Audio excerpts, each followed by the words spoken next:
Hello everyone, कैसे हो आप सभी लोग। आई होप आप बहुत अच्छे होंगे और अच्छे से तैयारी भी चल रही होगी। सो आज हम करने वाले हैं मंथली एमसीक्यू सीरीज का part 9 for the month of फरवरी। अगर आपने इसका प्रीवियस पार्ट नहीं देखा है तो आई बटन पे आप क्लिक कर सकते हो, यहाँ पे आपको इसका लिंक विजिबल हो जाएगा।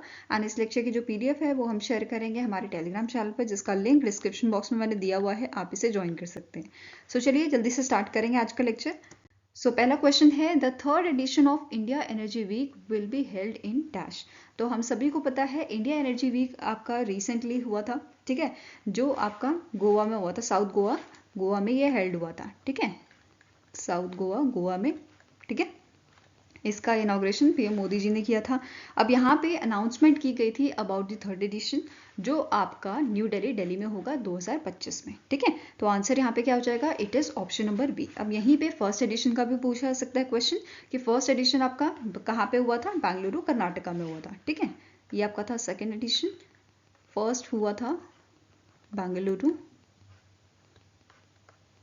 कर्नाटका में, ठीक है। नाउ अब डिटेल देख लेते हैं थोड़ी। इस साल जो आपका सेकेंड एडिशन हुआ था इंडिया एनर्जी वीक का, ठीक है, यहाँ पे 30% इंक्रीज देखने को मिला था एग्जिबिटर्स का, ठीक है, एज कम्पेयर टू 2023, ठीक है। वहीं पे अब यहाँ पे नेक्स्ट एडिशन की बात की गई थी, ठीक है, जो हमारे यूनियन मिनिस्टर हैं हरदीप सिंह पुरी जी, इन्होंने अनाउंसमेंट किया था अबाउट दी नेक्स्ट एडिशन, जो आपका हेल्ड होएगा Yashobhoomi the international convention and expo centre in new Delhi Delhi from 11th to 14th February 2025, और 2026 में अगेन ये गोवा में हेल्ड होगा, ठीक है, इंडिया एनर्जी वीक। नाउ इसके अलावा यहाँ पे बात करते हैं जो सेकेंड एडिशन में एमओयूज या अनाउंसमेंट हुए थे, ठीक है, जैसे यहाँ पे petroleum and natural gas regulatory board है, इन्होंने on the sidelines of India energy week इन्होंने फर्स्ट एडिशन ऑर्गेनाइज किया था international conference of a petroleum and natural gas regulator का, जो 5 to 8 फरवरी को हुआ था ड्यूरिंग दिस IEW 2024 गोवा में, ठीक है। एंड इसका थीम क्या रहा था, navigating pathways for natural gas development, ठीक है। इसके साथ साथ जो ये कॉन्फ्रेंस था, इसमें आपके south and south east Asian national regulatory authorities पे शामिल हुए थे from the Bangladesh, Indonesia, Malaysia, Sri Lanka and Thailand, ठीक है। नाउ नेक्स्ट यहाँ पे बात करते हैं की हाइलाइट्स जो आपके इंडिया एनर्जी वीक से रिलेटेड है, जो सेकेंड एडिशन हुआ था अभी, ठीक है। जैसे यहाँ पे जो एनर्जी एफिशिएंसी सर्विसेज लिमिटेड है, इन्होंने यहाँ पे 2 MOU साइन की है। एक साइन किया गया है लद्दाख ऑटोनोमस हिल डेवलपमेंट काउंसिल के साथ, जो आपका 300 करोड़ का था, ठीक है। वहीं पे विद्या प्रतिष्ठान के साथ ये 200 करोड़ का MOU साइन किया गया था, ठीक है। एंड इसका मेन एम क्या था, ठीक है, इसका मेन एम क्या था, फॉर्मुलेट करना framework for long standing collaboration in uh key areas of uh energy efficiency, ठीक है। नाउ नेक्स्ट यहाँ पे यूनियन मिनिस्टर जो हरदीप सिंह पुरी जी हैं, इन्होंने लॉन्च किया था भारत पेट्रोलियम कॉर्पोरेशन लिमिटेड का प्योर फॉर श्योर इनिशिएटिव, ठीक है। इस इनिशिएटिव को यहाँ पे लॉन्च किया गया था ड्यूरिंग दिस इवेंट। एंड इसका मेन एम क्या है, to transform the LPG liquefied petroleum gas cylinder delivery system in India, ठीक है। अब इसके अंडर क्या यहाँ पे चीज़ें देखने को मिलेंगी हमें, कि जैसे यहाँ पे इस इनिशिएटिव का मेन एम है एलिमिनेट करना inefficiencies in a last mile delivery and ensure करना रिलायबिलिटी, ट्रांसपेरेंसी एंड एक्सीलेंस। जो कस्टमर सर्विसेज हैं उनमें ये सब चीज़ें जो है ऐड करना, ठीक है। इसके अलावा यहाँ पे tamper proof seal with QR code ये दी जाएगी सिलेंडर्स के साथ, जिसमें मेंशन किया जाएगा जो आपका ग्रॉस वेट होगा सिलेंडर का at a time of filling, ठीक है। इसके अलावा यहाँ पे क्या बोला है, the initiative will support the distribution channel by offering AI based route optimisation, ठीक है।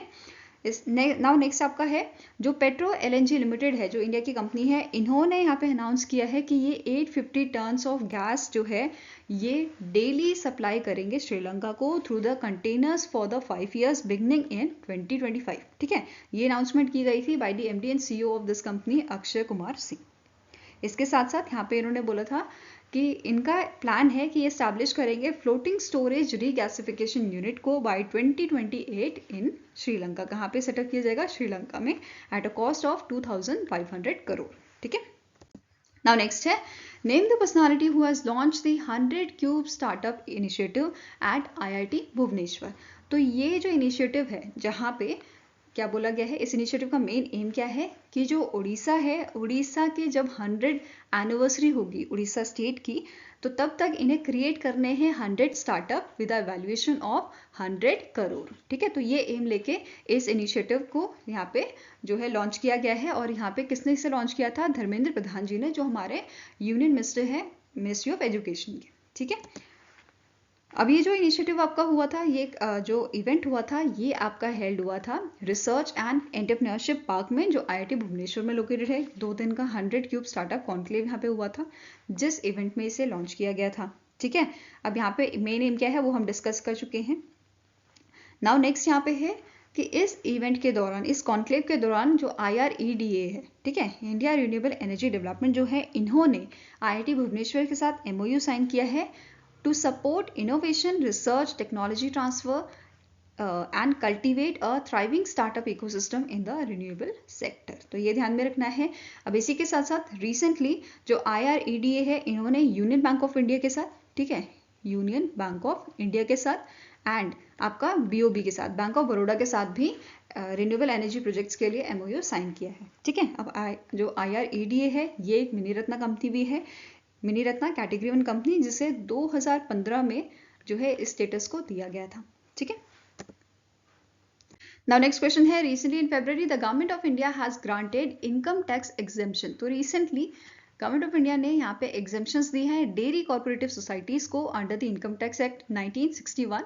ठीक है, to provide relief to the corporative society. अब इसी के अंडर यहाँ पे जो कॉर्पोरेटिव सोसाइटीज इनकम है, जिनका रेंज आपका 1 करोड़ से 10 करोड़ तक का है, इसके बीच में जिनकी इनकम रेंज होंगी, उनका सरचार्ज यहाँ पे कम कर दिया गया है। पहले ये 12% था, अभी इसको जो है 7% कर दिया गया है। ठीक है, तो आंसर यहाँ पे आपका हो जाएगा ऑप्शन नंबर सी। इसके अलावा गवर्नमेंट इनिशिएटिव्स जो कॉर्पोरेटिव सोसाइटीज के लिए हैं वो देख लेते हैं, जैसे primary corporative society engage in supplying of a milk to a federal corporative society in a eligible to a claim deduction in respect of its entire profit relating to the supply of milk to Union Society ATP of a Income Tax Act 1961। ठीक है, इसके अलावा next point क्या है, the rate of alternate minimum tax for the cooperative societies have also been reduced।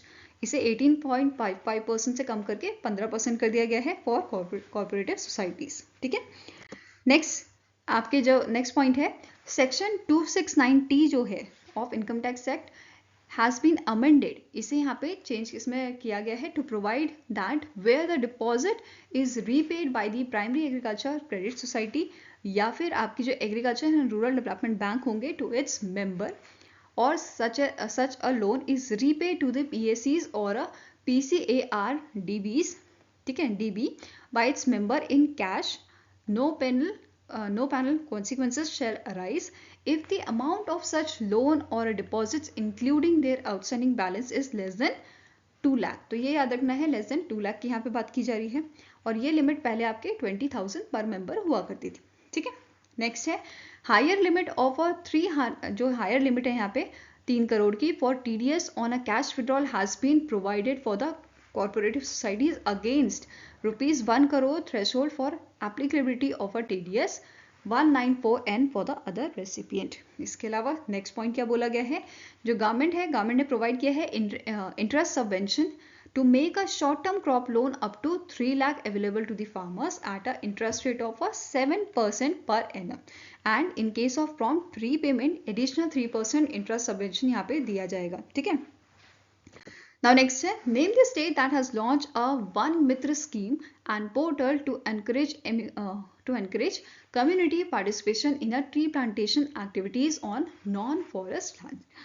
तो recently इनमें से कौन सा स्टेट है जिसने वन मित्र स्कीम को जो है लॉन्च किया है, वन मित्र स्कीम और पोर्टल को लॉन्च किया है। ठीक है, तो इसे लॉन्च किया है हरियाणा ने, हरियाणा की गवर्नमेंट ने इसे लॉन्च किया है, और इसका मेन एम क्या है कि जो हरियाणा का ग्रीन कवर है उसको इंक्रीज करना है। ठीक है, तो आप सभी को पता है हरियाणा का जो ग्रीन कवर है या फॉरेस्ट एरिया जो है वो कम है, इसी चीज़ को इंक्रीज करने के लिए इस इनिशिएटिव को लाया गया है।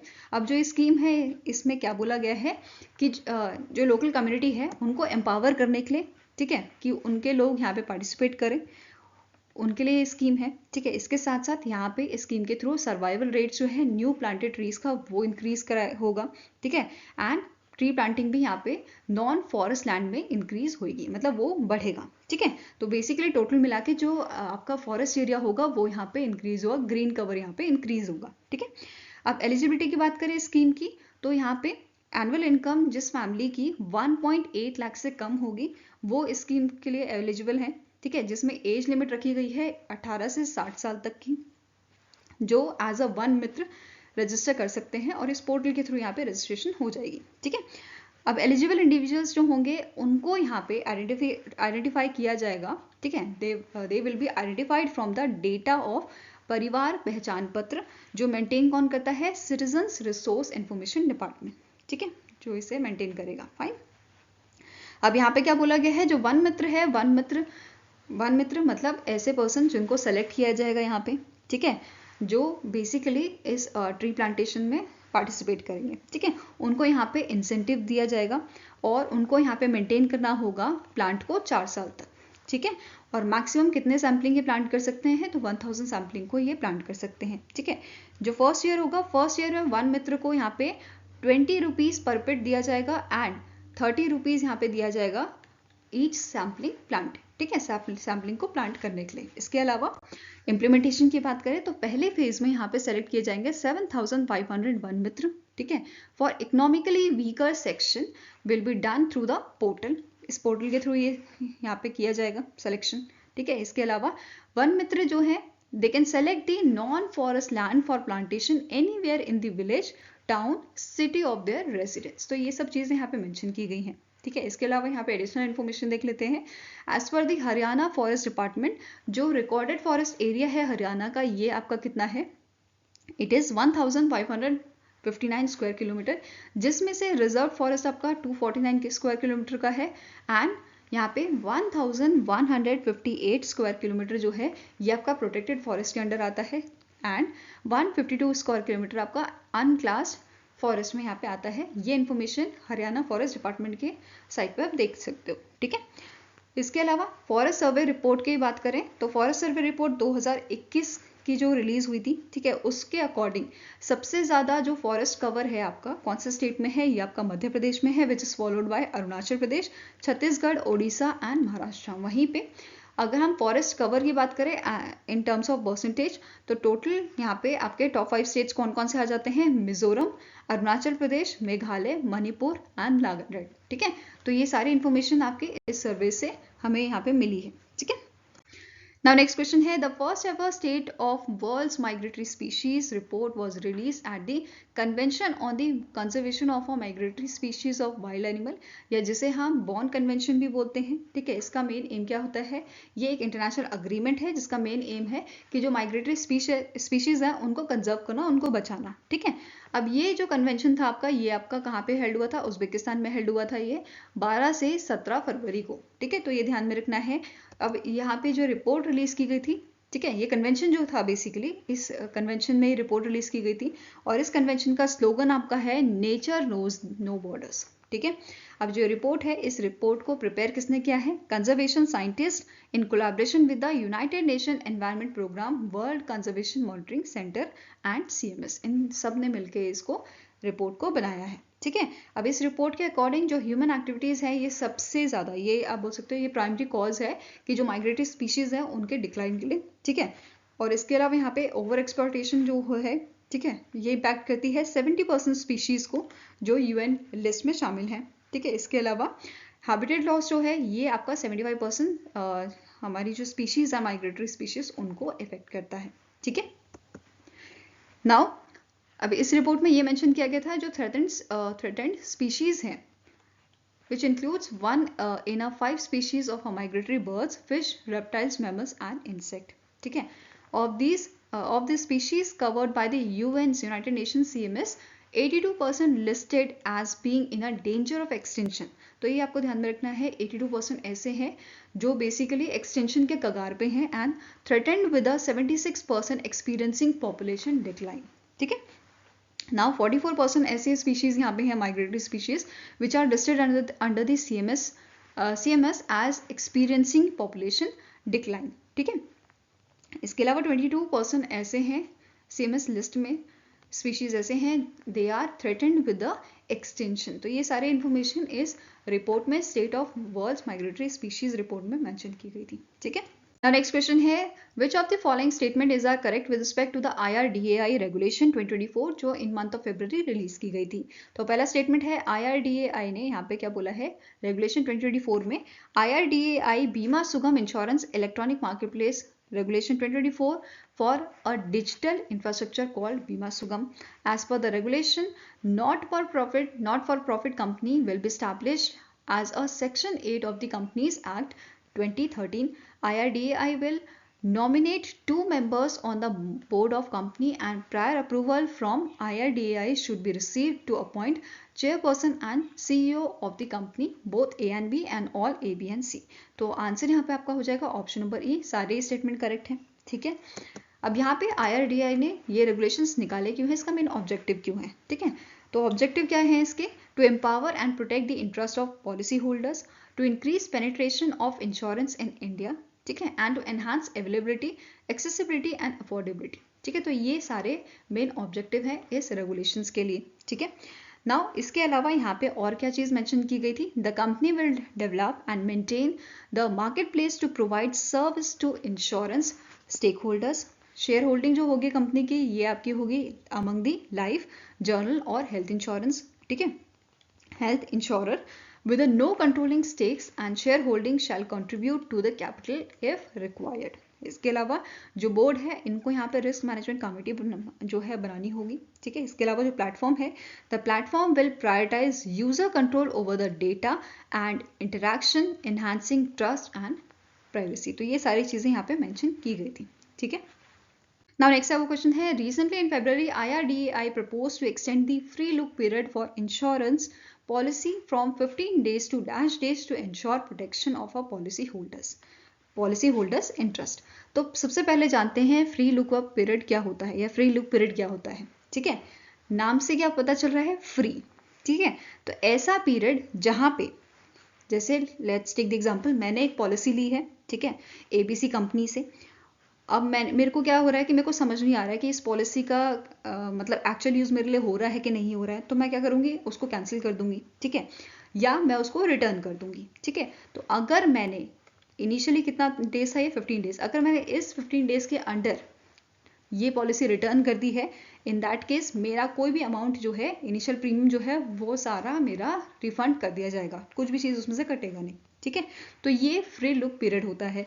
तो पहले ये जो आप ऑफलाइन पॉलिसीज देते थे उसके लिए 15 डेज होता था, अब इसे इंक्रीज करने के लिए बोला जा रहा है कितने दिन तक, 30 डेज तक। अगर आप ऑनलाइन लेते हो तो पहले इसको जो है 13 डेज ही यहाँ पे फ्री लुक पीरियड आपको दिया जाता था। ठीक है, तो ये क्लियर हुआ। अभी इंश्योरेंस का NICL का आपका पेपर है, ठीक है, उसमें ये एग्जाम में पूछा जा सकता है, तो आपको ध्यान में रखना है। ठीक है, अब यहाँ पे क्या बोला गया है, the proposal was a part of a draft on IRDAI regulation 2024, जो अभी हमने पढ़ा था कि इसकी रेगुलेशंस यहाँ पे रिलीज की गई हैं। ठीक है, अब यहाँ पे क्या बोला है इन्होंने, individuals get a free lookup period when a purchasing insurance to cancel without fees and if return with in this time the initial premium is refunded. ठीक है, तो ये आपका एक तरह से फ्री पीरियड होता है कि जहाँ पे आप अपनी पॉलिसी वापस कर सकते हो। जैसे मैंने कुछ सामान लिया, मेरे को समझ नहीं आ रहा तो मैं रिटर्न कर देती हूँ। ठीक है, तो वैसे ही एक तरह से आप इसे समझ सकते हो। ठीक है, अब free look period for the policies obtain through any mode shall be 30 days. पहले ये इलेक्ट्रॉनिक वाली के लिए 30 डेज होता था। ठीक है, अगर आप ऑनलाइन लेते हो, अभी ये ऑफलाइन और ऑनलाइन दोनों के लिए 30 डेज करने की बात यहाँ पे की है। ठीक है, अब IRDAI की बात करें तो इसके आपके चेयरमैन कौन है, इनका नाम है देवशीष पांडा। ठीक है, हेडक्वार्टर्स का कहाँ लोकेटेड है, हैदराबाद तेलंगाना में। फाइन, नेक्स्ट क्वेश्चन है, name the bank that has launch a new saving account called stellar savings account. तो इनमें से कौन सा बैंक है जिसने इस अकाउंट को, सेविंग अकाउंट को जो है लॉन्च किया है, तो आंसर आपका हो जाएगा it is done by the federal bank. ठीक है, अब इसके साथ साथ यहाँ पे उन्होंने स्टेलर डेबिट कार्ड लॉन्च किया है, ठीक है, which is powered by the master card. इसके अलावा यहाँ पे आपको कॉम्प्लीमेंट्री इंश्योरेंस कवरेज दिया जाता है 10 लाख रुपीज का for personal accidental death and permanent disability by the HDFC agro private limited. ठीक है, साथ में ही आपको हॉस्पिटल कैश बेनिफिट भी यहाँ पे मिलता है 1000 पर डे का फॉर 10 डेज। इसके अलावा अगर हम यहाँ पे ATM की कैश लिमिट की बात करें तो कैश विड्रॉल लिमिट आपकी यहाँ पे है 50,000 पर डे की, shopping limit 3 lakh per day की है। ठीक है। एनुअल मेंटेनेंस चार्ज जो है वो 300 रुपीज़ है, ठीक है। एंड ये आपका हट जाएगा इन केस अगर आपकी जो स्पेंडिंग है कार्ड की वो एनुअली, ठीक है, 75,000 से ज़्यादा होती है तो, ठीक है। अब यहाँ पे एमडी एंड सीईओ की बात करें तो फेडरल बैंक के एमडी एंड सीईओ कौन है? इनका नाम है श्याम श्रीनिवासन। हेडक्वार्टर्स का आलुवा केरला में है। 1931 में इसे स्टैब्लिश किया गया था and its tagline is your perfect banking partner. Next question है which countries central bank recently in February sign a terms of reference with RBI to integrate the fast payment system of both countries. तो recently जो नेपाल का आपका central bank है, ठीक है, उन्होंने यहाँ पे इंटीग्रेशन किया है आरबीआई के साथ, तो आंसर क्या हो जाएगा? Option number D. अब इस इंटीग्रेशन में बात हो रही है इंडिया के यूपीआई और आपके नेपाल के नेशनल पेमेंट इंटरफेस की, तो इन दोनों को यहाँ पे इंटीग्रेट किया जाएगा ताकि जो क्रॉस बॉर्डर रेमिटेंस है उसको अच्छे से या इजीली किया जा सके, ठीक है। अभी हम यूपीआई यूज़ करते हैं इंडिया में जो है आपने ट्रांजेक्शन्स करने के लिए, ठीक है। ऐसे ही अब इन दोनों का इंटीग्रेशन हो जाएगा तो इससे क्या होगा, इजीली आप यूपीआई के थ्रू नेपाल में भी पैसे भेज सकते हो, ठीक है। तो instant cost effective fund transfer हमें यहाँ पे फैसिलिटी मिल जाएगी, ठीक है। नेक्स्ट है name the company that has launch India second corporate credit card on RuPay network along with national payment corporation of India. तो इनमें से कौन सी आपकी कंपनी है, ठीक है, जिन्होंने इंडिया का सेकेंड कॉर्पोरेट क्रेडिट कार्ड जो है वो लॉन्च किया है on a RuPay network along with NPCI। तो आंसर हो जाएगा option number B, that is BOB card limited, ठीक है। इन्होंने सेकेंड कॉर्पोरेटिव क्रेडिट कार्ड यहाँ पे लॉन्च किया है। अब यहाँ पे आपको नोट करना है the card caters the travel and entertainment and other payment needs of the corporate, ठीक है। तो कॉर्पोरेट्स के लिए यूज़ किया गया है। इसके अलावा आपको नोट करना है कि पहला कॉर्पोरेट क्रेडिट कार्ड किसने लॉन्च किया था? ये आपका इंडसइंड बैंक ने लॉन्च किया था और इसका क्या नाम था? ई स्वर्ण कार्ड, ठीक है। यहाँ पे आप इमेज देख सकते हो जो सेकेंड कॉर्पोरेटिव कार्ड है। नेक्स्ट क्वेश्चन है name the personality who won 10th edition of a Lokmat Maharashtrian of year award 2024 in special award business person category.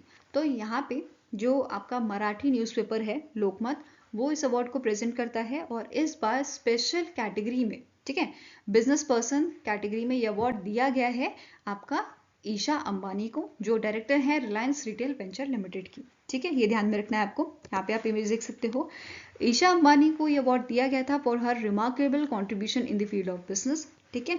ये अवार्ड जो है आपका ये कौन देता है? मराठी न्यूज़पेपर लोकमत, ठीक है।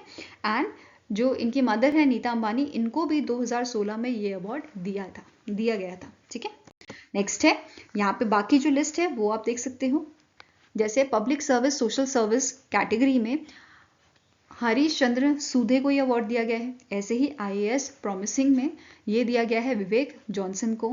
सौम्या मुंडे जो IPS प्रॉमिसिंग है उनको ये अवार्ड दिया गया है, ठीक है। इसके अलावा आपका पॉलिटिक्स के कैटेगरी में कुणाल पाटिल को ये अवार्ड दिया गया है। ऐसे ही स्पेशल अवार्डीज में जो आपके बिजनेस पर्सन है ये ईशा अंबानी को दिया गया है। अभी हमने डिस्कस किया एक्टर आपके रणबीर कपूर, फिर जयसिंह चौहान जो सोशल एंटरप्रेन्योर है, इस कैटेगरी में इनको ये अवार्ड दिया गया है, ठीक है। नेक्स्ट है who is appointed as a 72nd president of institute of charter accountant of India ICAI for the term 2024-2025। तो यहाँ पे जो रंजीत कुमार अग्रवाल जी हैं, इनको ये यहाँ पे प्रेसिडेंट बनाया गया है फॉर द 2024-2025 टर्म, और ये 72nd प्रेसिडेंट बने हैं ICAI के, ठीक है। अब इन्होंने सक्सीड किसे किया है? इन्होंने अनिकेत सुनील तलाती जो है इनको सक्सीड किया है, ठीक है। अब यहाँ पे बात करते हैं रंजीत कुमार अग्रवाल जी की। ये फॉर्मर वाइस प्रेसिडेंट आपके रहे हैं ICAI के फॉर 2023-2024 टर्म के, ठीक है। अब यहाँ पे जो है वाइस प्रेसिडेंट भी अपॉइंट किए गए हैं जिनका नाम है CA चरणजोत सिंह नंदा, ठीक है। यहाँ पे आप इन दोनों की इमेज देख सकते हो, फाइन। अब यहाँ पे रंजीत कुमार अग्रवाल जी की बात करें तो 2022 से 2023 के बीच में ही chair the taxation audit quality review board of ICAI, ठीक है। He was elected as a 23rd, 24th and 25th Central Council of ICAI for 3 times in a row from 2016. इसके अलावा he is also a member of a Government Accounting Standard Advisory Board Audit Advisory Board, IRDAI's Insurance Advisory Committee and Board, and SEBI's Primary Market Advisory Committee. तो इनके members भी ये रहे हैं, ठीक है। नाउ आप ICAI की बात करें तो इसका हेडक्वार्टर आपका लोकेटेड है न्यू दिल्ली में। कहाँ पे लोकेटेड है? न्यू दिल्ली, दिल्ली में, ठीक है। और इसे स्टैब्लिश कब किया गया था? 1949, 1 जुलाई 1949 को इसे स्टैब्लिश किया गया था। Our next question है, International Childhood Cancer Day is annually observed across the globe on dash to raise awareness about the childhood cancer. तो आंसर यहाँ पे आपका हो जाएगा 15 फरवरी को हम ऑब्जर्व करते हैं इंटरनेशनल चाइल्डहुड कैंसर डे, ठीक है। आंसर यहाँ पे आपका हो जाएगा ऑप्शन नंबर ई। अब यहाँ पे इस दिन कैंपेन यहाँ पे जो है लॉन्च किया गया था जिसका थीम था अनवीलिंग चैलेंजेस, ठीक है। 2025 के लिए ये थीम रहेगा आपका इंस्पायरिंग एक्शन, 2026 के लिए डिमॉन्स्ट्रेटिंग इम्पैक्ट, ठीक है। इसके साथ साथ आपको नोट करना है 2018 में वर्ल्ड हेल्थ ऑर्गेनाइजेशन ने लॉन्च किया था ग्लोबल इनिशिएटिव चाइल्डहुड कैंसर के लिए, ठीक है, GICC, जिसका मेन एम क्या था? To achieve at least 60% survival rate for children with a cancer by 2030। तो ये इसका थीम था, ठीक है। यहाँ पे आप जो है सिंबल देख सकते हो, गोल्डन, बेसिकली गोल्डन रिबन जो है वो सिंबल होता है इंटरनेशनल चाइल्डहुड कैंसर डे का, ठीक है। फर्स्ट टाइम इसे कब ऑब्जर्व किया गया था? 2002 में इसे ऑब्जर्व किया था हमने, 15 फरवरी 2002 को। इसके अलावा कुछ टाइम पहले ही हमने वर्ल्ड कैंसर डे भी पढ़ा था, ठीक है। वर्ल्ड कैंसर डे कब ऑब्जर्व किया जाता है? ये आपका 4 फरवरी को हम ऑब्जर्व करते हैं और इसका इस बार थीम था क्लोज द केयर गैप। क्या थीम था? क्लोज द केयर गैप, ठीक है। नेक्स्ट है, name the state that has introduce a declaration to strengthen bird conservation initiative in the south Asian region. तो इनमें से कौन सा स्टेट है इंडिया का जिसने रिसेंटली यहाँ पे इंट्रोड्यूस किया है declaration, which is Patna declaration, ठीक है। तो answer is option number D, Bihar ने इसे जो है यहाँ पे इंट्रोड्यूस किया है। अब इस डिक्लेरेशन में यहाँ पे इन्होंने बेसिकली इसे क्यों लाया गया है?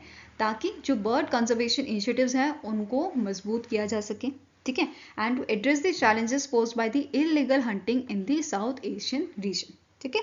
अब जो पटना डिक्लेरेशन है इसका मेन एम क्या है कि यहाँ पे कोलैबोरेशन जो है बढ़े between the countries and the organisation along with the central Asian flyway, east Asian Australian flyway in a bird conservation activities and to combat illicit hunting and trading of the wild bird, ठीक है। साथ में ही इस यहाँ पे क्या बोला गया है? It's aim to implement the convention on international trade in endangered species at a grass root level through the wild life protection action act of 1972, ठीक है। नेक्स्ट क्वेश्चन है, dash became the first north eastern state in India to achieve 100% house hold tap water connection. तो answer यहाँ पे आपका हो जाएगा अरुणाचल प्रदेश जो है ये पहला आपका नॉर्थ ईस्टर्न स्टेट बना है जिसने इस टारगेट को अचीव किया है, ठीक है, 100% house hold tap water connection को। और ये इंडिया में 10th नंबर पे जो है अरुणाचल प्रदेश आ गया है जिसमें ये चीज़ इस टारगेट को अचीव किया गया है, ठीक है। अब ये टारगेट जो है अचीव किया गया है अंडर दी हर घर जल हाउस होल्ड, ठीक है, अंडर दी हर घर जल which is tap water in every house hold under the जल जीवन मिशन, जिसे 2019 में लॉन्च किया गया था, जिसका मेन एम क्या था? एडिक्वेट जो वाटर सप्लाई है बेसिकली हर पर्सन को हर दिन दी जाए into every rural household through the functional house hold tap connection by 2024, ठीक है। तो ये एम था, इस एम के साथ ये जल जीवन मिशन स्टार्ट किया गया था 2019 में, ठीक है। अब यहाँ पे जो पानी समिति प्लान है, implement, manage and operate and maintain village water supply system। तो यहाँ पे village water supply system को कौन मैनेज करता है? पानी समिति प्लान, ठीक है। These consist of 10 to 15 members with at least 50% of women members and other members from the self-help group, accredited social and health workers, anganwadi teachers etcetera, ठीक है। अब ये जो अनाउंसमेंट की गई थी ये किसने की थी? ये की थी यहाँ के सीएम ने, अरुणाचल प्रदेश के जो सीएम है पेमा खांडू जी, उन्होंने ये अनाउंसमेंट की थी। तो आपको सीएम भी पूछे जा सकते हैं तो याद रखना है। नेक्स्ट है, recently in February the president of the Murmu has given her assent to the public examination bill 2024 aimed at preventing malpractices in government recruitment examinations. As per the provision of a bill, commitment offence will be punishable with the imprisonment between the 3 to 10 years and a fine up from dash to 1 crore rupees। तो recently जो हमारी president हैं द्रौपदी मुर्मू जी, उन्होंने यहाँ पे ascent दिया है अपना पब्लिक एग्जामिनेशन बिल 2024, जिसमें बेसिकली बात की है कि जो गवर्नमेंट पेपर्स होते हैं उनमें जो धांधलेबाजी होती है, ठीक है, पेपर लीक हो जाता है या कुछ दिक्कतें आती हैं, ठीक है, उन सब के लिए यहाँ पे इस बिल को पास किया गया है। दोनों हाउसेस में ये बिल पास हो गया आपका। अब यहाँ पे क्या बोला गया है, इस बिल के अकॉर्डिंग, ठीक है, इस बिल के अंडर यहाँ पे अगर कोई इस ऑफेंस को कमिट करता है, इन दैट केस उन्हें 3 से 10 साल की जो है जेल हो सकती है, और यहाँ पे 10 लाख से 1 करोड़ के बीच में इनको फाइन लग सकता है, ठीक है। तो आंसर यहाँ पे क्या हो जाएगा, it is option number B, ठीक है।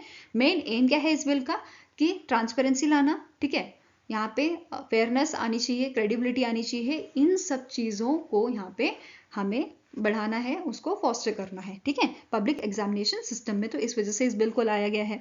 अब इसमें कौन से आपके पब्लिक एग्जामिनेशन इंक्लूडेड हैं, जैसे यूपीएससी के हो गए, ठीक है, जो यूपीएससी कंडक्ट करता है, एसएससी, फिर आपका रेलवे रिक्रूटमेंट बोर्ड होता है जो आरआरबी, ठीक है, एनटीए, ठीक है, नेशनल टेस्टिंग एजेंसी हो गया, आईबीपीएस हो गया आपका, ठीक है, और जो सेंट्रल गवर्नमेंट के जो बेसिकली एग्जाम कंडक्ट किए जाते हैं उनको यहाँ पे शामिल किया गया है, ठीक है। साथ में ये भी नोट करना है कि ये सारे जो ऑफेंसेस हैं they are cognizable, non bailable and non compoundable, ठीक है।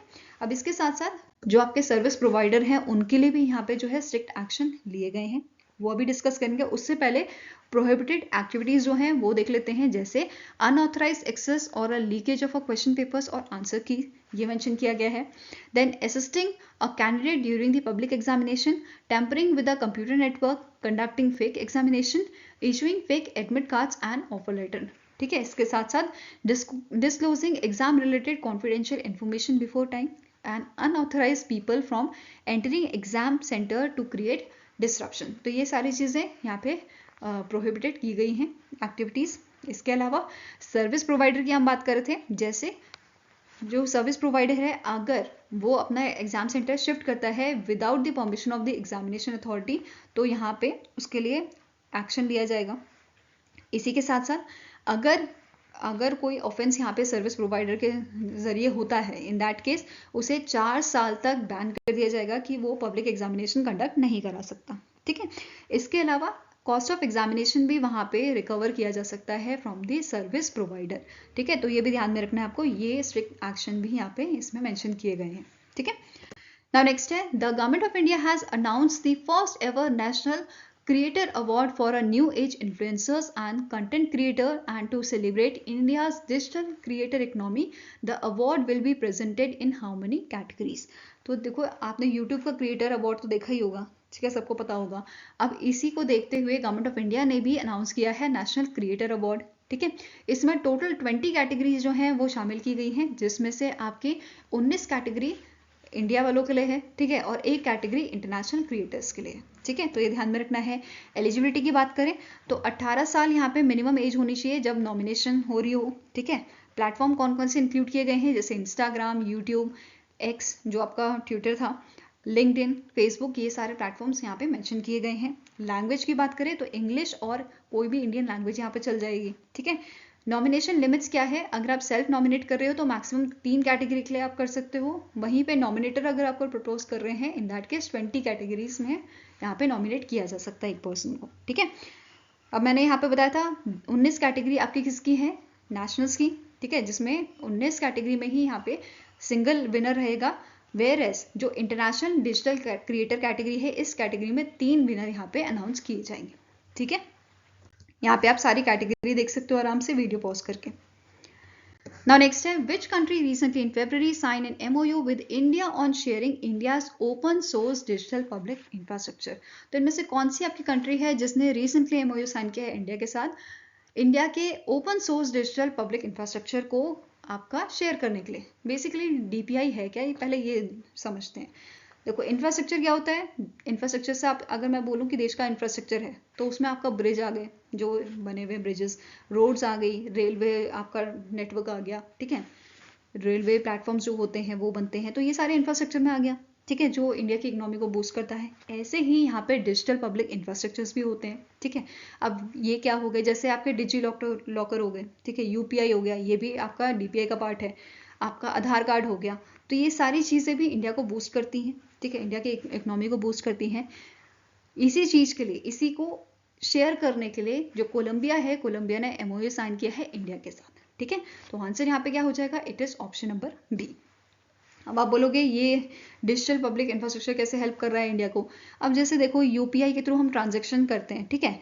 पहले हमें बैंक की लाइनों में खड़ा होना पड़ता था, ठीक है। कभी 1-1 घंटा लग रहा, 2-2 घंटा हमारा वेस्ट होता था।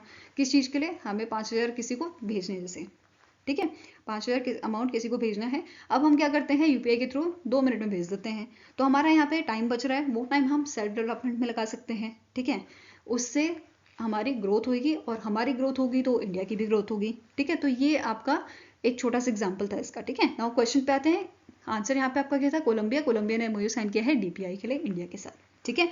अब इंडिया की जो ministry of electronics and information technology है, इन्होंने and ministry of information and communication technology ICT of Colombia, इन दोनों के बीच में साइन हुआ है एमओयू प्रमोट करने के लिए digital transformation via India stack, ठीक है। अब यहाँ पे सिग्नेटरीज की बात करें तो S Krishnan secretary of ministry of electronics and information technology, and next आपके मेंबर हैं आईसीटी के मिनिस्टर, इट इज म्यूरिसियो लिंस्कैनो, ठीक है। इन दोनों के बीच में ये एमओयू साइन किया गया था।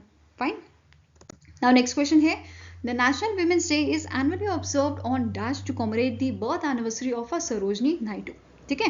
सरोजनी नायडू जो इंडिया की पॉलिटिशियन भी थी, ठीक है, ये पोएट भी थी और ये फ्रीडम फाइटर भी थी, ठीक है। तो इनकी जो बर्थ एनिवर्सरी थी उस दिन हम ऑब्जर्व करते हैं नेशनल वुमेन्स डे, ठीक है, जो आपका 30 फरवरी को मनाया जाता है। अब इस बार हमने कौन सी बर्थ एनिवर्सरी ऑब्जर्व की? सरोजनी नायडू जी की 145th बर्थ एनिवर्सरी, ठीक है, जिनका जन्म हैदराबाद में हुआ था 1879 में। फाइन। नाउ अब इनके बारे में बात करते हैं। She was a member of a Bombay municipal corporation 1923 से 1929 तक, ठीक है। ये प्रेसिडेंट भी बनी थी आपकी इंडियन नेशनल कांग्रेस की 1925 में, एंड ये फर्स्ट इंडियन विमेन थी जो इस पोस्ट पे अपॉइंट की गई थी। इसके अलावा ये पहली विमेन बनी थी governor of the Indian state, जो अभी उत्तर प्रदेश कहलाता है, ठीक है। और इन्हें नाइटिंगेल ऑफ इंडिया और भारत कोकिला भी बोला जाता है, जो नाम इन्हें महात्मा गांधी जी ने दिया था, ठीक है। अब आप मुझे कमेंट सेक्शन में बताओ जो इंटरनेशनल विमेंस डे है वो कब मनाया जाता है, ठीक है। नेक्स्ट है, the Ruchika Kamboj India's permanent representative to the United States chaired the 62 session of the Commission for Social Development held in New York, USA. Which country is set to chair the 63rd session of your Commission for Social Development in 2025? तो अभी 62 session आपका कहाँ पे हुआ था? New York में हुआ था, यूएसए में, जिसे चेयर किया था रुचिका काम्बोज जी ने। अब हमें यहाँ पे बताना है कौन सी कंट्री जो है 2025 में 63rd सेशन चेयर करेगी। तो answer here is option number A, Poland, ठीक है। नाउ अब यहाँ पे इस सेशन की बात करें, ठीक है। इंडिया ने जब से 1975 से जब से इस सेशंस की शुरुआत हुई है, तब से पहली बार इंडिया ने इस सेशन को चेयर किया है। और इंडिया की जो आपकी टर्म है, ठीक है, ये कब एक्सपायर होगी? 2027 में एक्सपायर होगी। अब इस बार जो 62nd सेशन था, इस सेशन में वाइस चेयर कौन कौन से थे? डोमिनिकन रिपब्लिक के कार्ला मारियो कार्लसन, ठीक है, जॉन इवानोवेस्की जो आपके नॉर्थ मैसिडोनिया के हैं, Stefano Toschi who is from the Luxembourg, and Jonsley Vishoka from Burundi, ठीक है। तो ये आपके वाइस चेयर थे 62nd सेशन के, ठीक है। अब नेक्स्ट की पॉइंट्स की बात करते हैं इस सेशन की। जो कमीशन फॉर सोशल डेवलपमेंट है, ठीक है, ये आपकी एक एडवाइजरी बॉडी है United Nation Economic and Social Council की, and it serve as a crucial intergovernmental platform responsible for the social development pillar of a global development, ठीक है। इनिशियली से जो है स्टैब्लिश किया गया था एज अ सोशल कमीशन 1946 में, एंड बाद में इसे रीनेम किया गया था the commission for social development 1966 में, ठीक है। अब प्रायोरिटी थीम बात कर लेते हैं 62nd सेशन की। ये आपकी थी fostering the social development and social justice through social policies and to accelerate progress to the implementation of 2030 agenda for a sustainable development and to achieve the overarching goal of poverty eradication, ठीक है। वहीं पे अगर highlights की बात करें, जो resolution 4 resolution यहाँ पे अडॉप्ट किए गए हैं आपके 62nd सेशन में, तो ये थे resolution on promoting care and support system for social development, resolution on social dimensions of the new partnership for African development, resolution on priority theme of the 63rd session of a CSOCD, and resolution on priority theme of a CSOCD 62, ठीक है। Next है in February 2024 the LIC has launch a new insurance plan named dash. तो recently अभी बच्चों के लिए एक plan launch किया है LIC ने, जिसका नाम है आपका अमृत बाल प्लान। ठीक है, LIC अमृत बाल plan is the right answer, और इसका प्लान नंबर है 874। ठीक है, यहाँ पे आप इमेज भी देख सकते हो इसकी। अब जो ये आपका प्लान है ये non linked non participating individual saving life insurance plan है, एंड ये बेसिकली डिजाइन किया गया है to meet the need of higher education and other financial needs of the children. ठीक है, अब आप डिटेल देख लेते हैं इसकी। जैसे मिनिमम एंट्री एज जो है वो आपकी 30 डेज रखी गई है, मैक्सिमम है 13 ईयर्स। ठीक है, मैच्योरिटी एज की बात करें मिनिमम 18 है और मैक्सिमम 25 है। मिनिमम पॉलिसी टर्म आपका है 10 ईयर्स का। ठीक है, लिमिटेड प्रीमियम पेमेंट 10 ईयर्स की, सिंगल प्रीमियम पेमेंट 5 साल की। ठीक है, मैक्सिमम पॉलिसी टर्म आपका 25 ईयर्स लिमिटेड का, एंड सिंगल प्रीमियम का 25 ईयर्स है again. Then premium payment term जो है ये आपका लिमिटेड का 5, 6, 7 साल है। ठीक है, सिंगल का आपका ये है सिंगल पे। ठीक है, then minimum basic sum assured जो आपका है ये 2 लाख का रहेगा यहाँ पे। मैक्सिमम बेसिक सम एश्योर्ड आपका कोई लिमिट यहाँ पे मेंशन नहीं की गई है। ठीक है, तो ये सारी डिटेल आपको देखनी है। ठीक है, एग्जाम में पूछी जा सकती है। नेक्स्ट है which among the following company sign an MOU with the Cochin International Airport Limited to set up the world's first green hydrogen plant and fueling station within a airport। तो इनमें से कौन सी आपकी कंपनी है जिन्होंने यहाँ पे MOU साइन किया है कोचिन इंटरनेशनल एयरपोर्ट लिमिटेड के साथ? तो आंसर आपका हो जाएगा it is BPCL, Bharat petroleum corporation limited. ठीक है, इन्होंने यहाँ पे क्या बोला है कि 1000 किलोवाट पायलट प्रोजेक्ट जो है ये स्टैब्लिश करेंगे इस एयरपोर्ट प्रीमाइसेस में।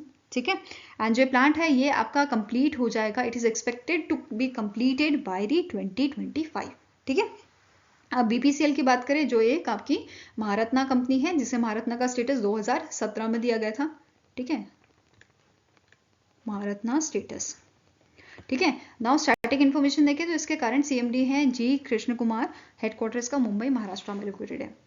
नेक्स्ट है according to the 2023 Burgundy private हुनर India 500 list by Axis Bank Burgundy private and हुनर India, which company has emerge as India's most valuable company for third consecutive year. तो इनमें से कौन सी आपकी कंपनी है जो लगातार तीसरे बार मोस्ट वैल्यूएबल कंपनी बनी है इंडिया की? तो answer is option number A, Reliance industry. ठीक है, सेकेंड नंबर पे आपकी TCS थी, थर्ड पे HDFC बैंक, और ये तीनों ही ऐसी कंपनीज हैं, आपकी ऑर्गेनाइजेशन है जो आपके पिछले साल भी जो है टॉप 3 पे रही थी और अभी भी टॉप 3 पे है। ठीक है, देन फोर्थ नंबर पे आती है आपके ICICI बैंक, फिफ्थ पे इन्फोसिस है।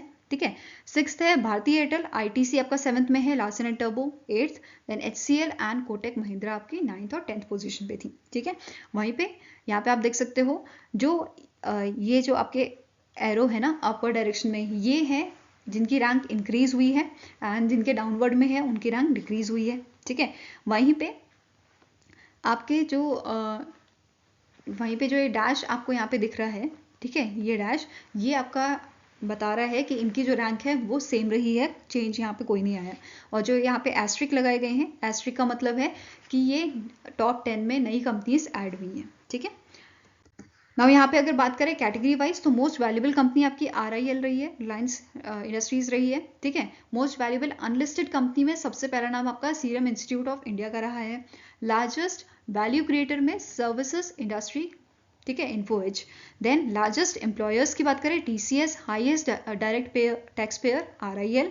Most valued state control company ये आपका स्टेट बैंक ऑफ इंडिया है। हाईएस्ट नेट प्रॉफिट और हाईएस्ट रेवेन्यू ये आपका रिलायंस इंडस्ट्री का रहा है। ठीक है, वहीं पे अनलिस्टेड कंपनीज की बात करें तो सीरम इंस्टीट्यूट ऑफ इंडिया पहले नंबर पे थी, फिर national stock exchange of India ये दूसरे पे, then mega engineering and infrastructure third पे, जोहो एंड स्विगी आपके फोर्थ और फिफ्थ पे थी, इंटस फार्मास्यूटिकल ड्रीम 11 6 और 7 पे, then Parle products Zerodha and razor पे ये आपकी जो है 8th 9th और 10th पोजीशन पे थी। ठीक है, अनलिस्टेड कंपनीज में। नाउ की पॉइंट्स अगर देखें यहाँ पे तो सबसे ज़्यादा इस लिस्ट में जो 500 कंपनीज की लिस्ट थी, इसमें आपका इंडिया के 16 स्टेट से 44 सिटीज़ में ये कंपनीज आपकी जो है लिस्टेड की गई हैं। ठीक है, सबसे ज़्यादा मुंबई से यहाँ लिस्ट की गई कंपनीज 156, सेकेंड नंबर पे बेंगलुरु एंड थर्ड पे न्यू दिल्ली है। ठीक है, स्टेट वाइज अगर बात की जाए महाराष्ट्र पहले नंबर पे था, देन कर्नाटका, तमिलनाडु और दिल्ली। ठीक है, देन सबसे ज़्यादा यहाँ पे कर्नाटका की अगर बात की जाए तो 61 टोटल यहाँ पे कंपनीज थी, जिसमें से 35 स्टार्टअप्स यहाँ पे देखने को मिले हैं हमें, ठीक है। और इन्फोसिस जो है ये आपकी मोस्ट वैल्यूएबल कंपनी बनी है कर्नाटका से, ठीक है। वहीं पे अगर हम स्टार्टअप्स की बात करें तो टॉप स्टार्टअप परफॉर्मेंस रहे हैं कर्नाटका से आपके स्विगी, जीरोदा और रेजर पे, ठीक है। स्टैटिक इन्फॉर्मेशन देख लेते हैं। हुरन इंडिया की बात करें, फाउंडर एंड चीफ रिसर्चर्स के हैं एनाज रहमान जुनैद और हेडक्वार्टर्स का मुंबई महाराष्ट्र में लोकेटेड है, जिसे 2012 में लॉन्च किया गया था इंडिया में, ठीक है। नेक्स्ट है, name the personality who was awarded with the Vishisht Seva medal for designing an innovative drone called multipurpose octocopter, ठीक है। अब इसे ऑक्टोकॉप्टर नाम क्यों दिया गया है, क्योंकि इसमें 8 ब्लेड यूज की गई हैं, ठीक है। अब ये किसने यहाँ पे किस पर्सनैलिटी को यहाँ पे वशिष्ठ सेवा मेडल दिया है इसको बनाने के लिए ड्रोन को, तो आंसर आपका हो जाएगा, इनका नाम है हवलदार वीरेंद्र सिंह, ठीक है। आंसर यहाँ पे आपका हो जाएगा ऑप्शन नंबर ए।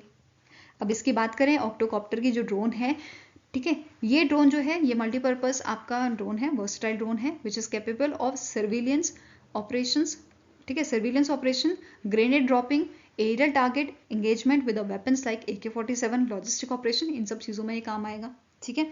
इसके अलावा it can also use to drop essential supplies to forward post, जिसमें जैसे हाई एल्टीट्यूड्स में सामान पहुंचाने में दिक्कत होती है तो ये उसके काम भी आएगा, ठीक है। अब वशिष्ठ सेवा मेडल की बात करें तो ओरिजिनली इसको जो है इंस्टीट्यूट किया गया था आपका 1960 में, वशिष्ठ सेवा मेडल क्लास 3 के नाम से, फिर इसे 1967 में जो है रीनेम किया गया था, जो इसका करंट नाम है वशिष्ठ सेवा मेडल, ठीक है। अब इस मेडल की बात करें तो यहाँ पे 35 mm सर्कुलर मेडल ये है, जिसमें आपका बीच में यहाँ पे आप स्टार देख सकते हो, ठीक है। इस मेडल में आपका गोल्ड कलर का रिबन होता है, इस रिबन की यहाँ पे बात की जा रही है जिसमें 3 स्ट्रिप आपकी हैं, ठीक है।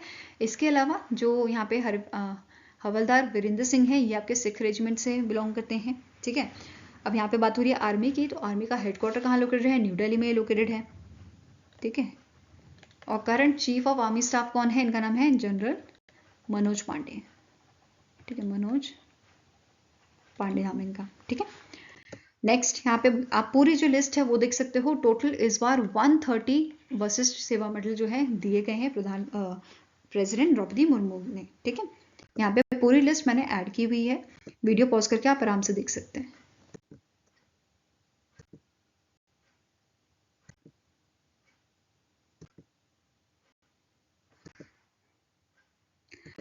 Now next question है, which among the following space agency recently in February launched the second H3 launch vehicle H3 TF2? तो आंसर यहाँ पे आपका हो जाएगा, it was launched by the JAXA, which is Japan Aerospace Exploration Agency, जिसका headquarter आपका Tokyo में located है, टोक्यो जापान में लोकेटेड है, ठीक है। और इसके करंट एडमिनिस्ट्रेटर कौन है, इनका नाम है होरिशी यामाका, ठीक है। क्या नाम है, होरिशी यामाकावा, ठीक है। नाउ H3 रॉकेट की बात करें तो इसे डेवलप किया है जेक्सा और मित्सुबिशी हेवी इंडस्ट्रीज लिमिटेड के थ्रू, ठीक है, इन्होंने इसे डेवलप किया है।